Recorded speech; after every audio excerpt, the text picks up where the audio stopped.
Hi, good afternoon. I'm I'm live and I'm Ruth from Top Schools, and we're talking Hong Kong schools. And thank you for joining me.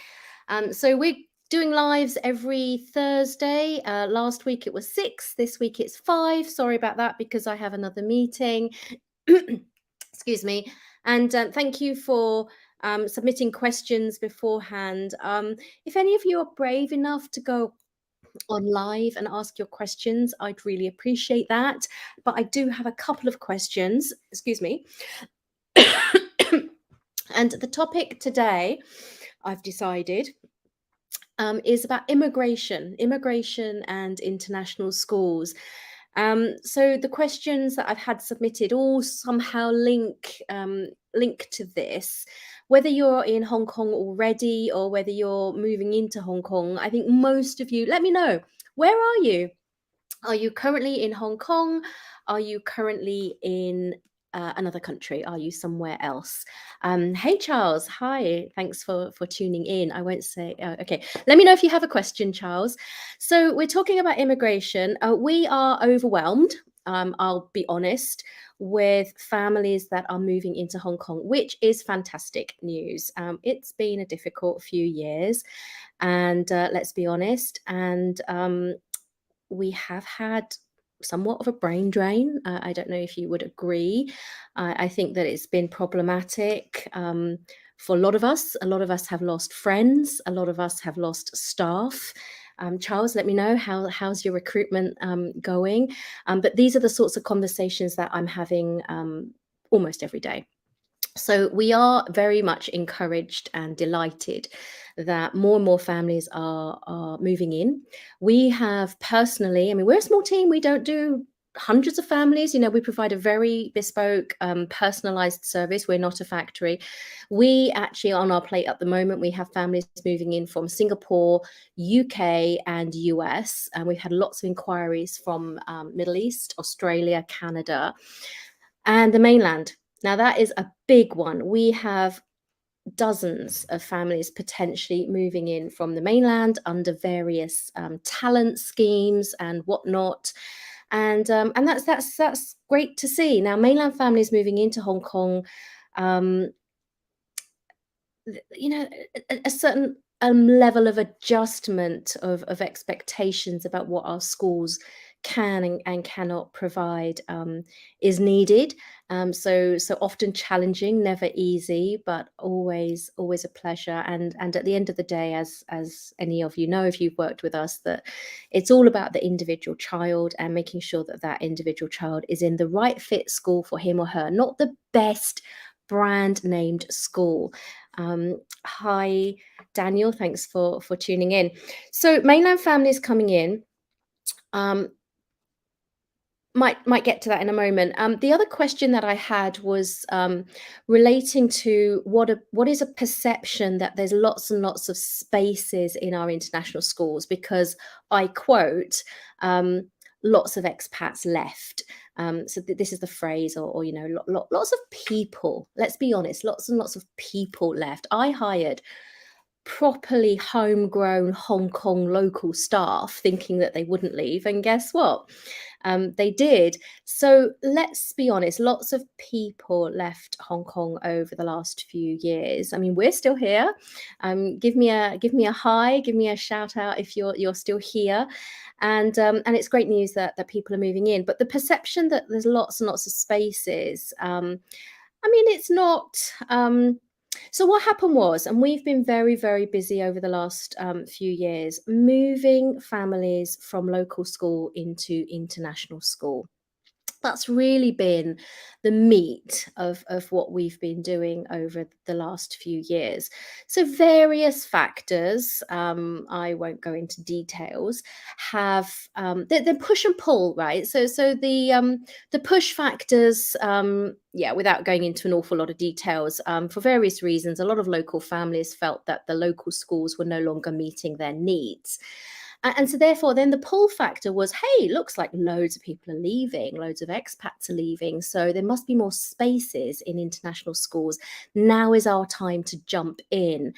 I think that there was an element of some, not all, but some schools lowering their entry requirements a little bit. And some schools realizing that they lowered their entry requirements a little bit too much. And so therefore they're raising them back up again.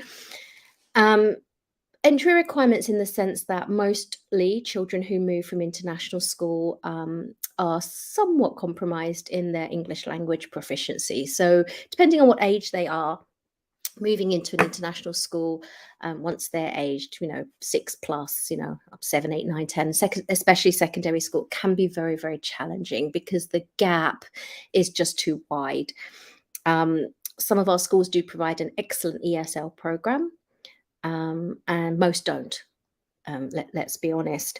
So there was the perception that there's lots of spaces, and a lot of local families have been successful in securing spots in international schools. Now, we unofficially we tend to talk about top tier and second tier, sometimes even third tier. We won't go there.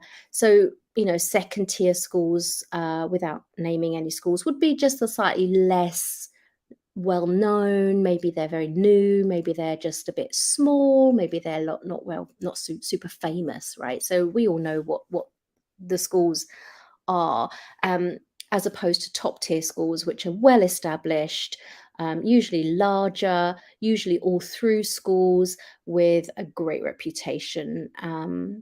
So if families are not able to get straight to top tier, what we do a lot of the time is help them to enter a second tier school, stay there for sometimes as short as 1 or 2 years, and then move into a top tier school. So that's a general little bit of a blurb about immigration and international schools. The perception that there was a lot of space, there was a little bit more space, and those spaces were very quickly filled up by local families or families who are moving out of local schools and into international schools.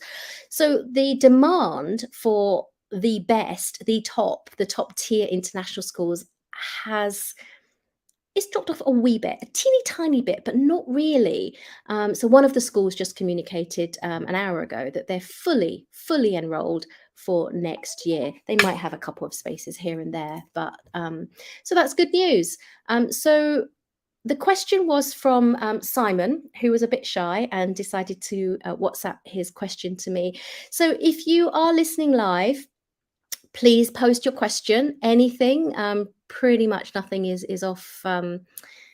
Is not allowed. And if you are watching this on the replay, by all means, go ahead and post your question as well, and I'll get to it.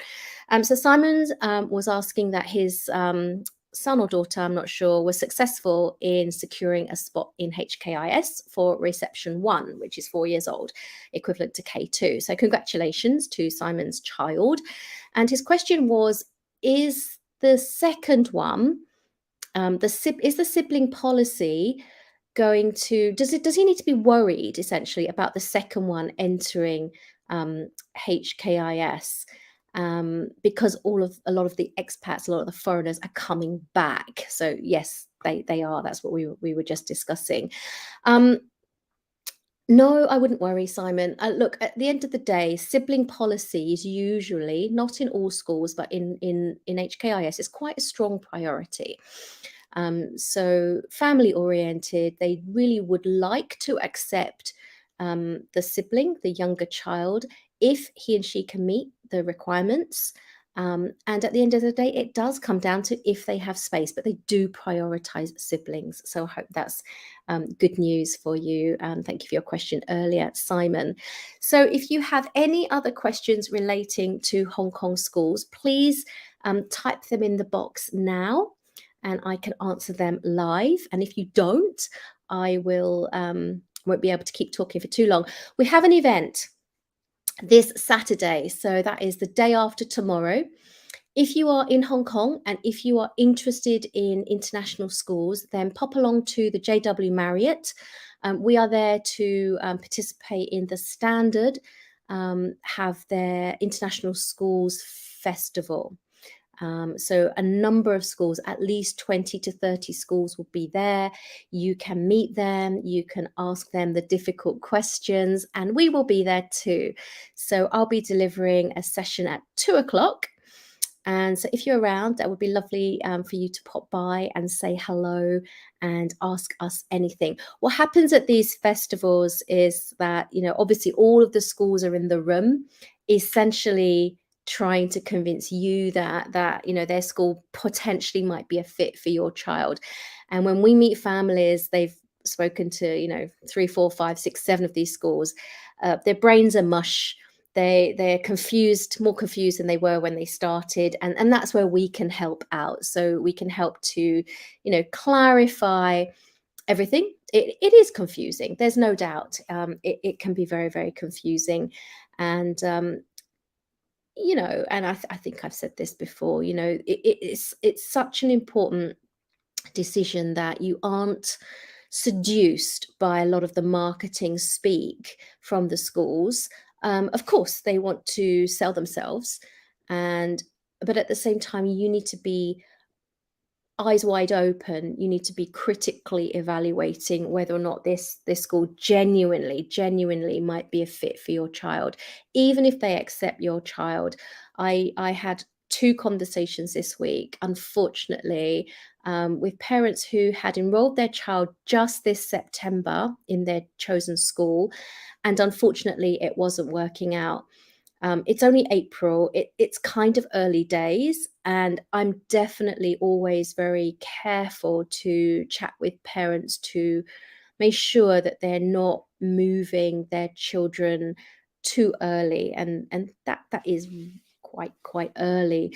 So it's a real shame, for parents to choose a school, enroll in September, and already by March, April, realizing that's potentially not the right fit school for the child. Very upsetting for the whole family, very unsettling for the child to have to move schools again. And of course, moving again, you 100 million% want to make sure that is the right fit. So we are all about right fit, not the best brand, not the top school, despite the name of the business. It's about the best fit school for your child. I have two children in two different schools, pretty much always have. So I do walk the talk. They're different children, different strengths, different personalities, and they actually really do benefit by being in different schools. So that was a little bit on immigration. Good news, lots of incoming families. Lots and lots of incoming families, and good news that schools are starting to report they're actually full for this coming academic year as well. And so we are now looking at the academic year 2024-25. So if you have a child born in 2021 or earlier, then maybe think about giving us a call, booking an appointment, having a think about what schools you might be wanting to apply to in this coming autumn, fall, depends where you're from, so that you apply on time to schools so that your child can start in August, September 2024. So, with that, if no more questions, thank you for those that did tune in, and I'll be back every Thursday without fail. Anything that you want to ask, nothing's off limits, either in the replay or live. And so I'll be back next Thursday. I think it should be, let me know if you prefer 5 o'clock or 6 o'clock or 7 o'clock. I really don't mind. Yeah, let me know what time suits you best. But we'll be every Thursday, every single week, guaranteed. Ask me anything. And I will be inviting on some guests too. So let me know if there are any suggestions that you have for experts in different areas related to parenting, education that you would like me to invite, and I can bring them on as well. That's all for now. I'll sign off. I've been Ruth from Top Schools. Thank you for watching. Okay, bye.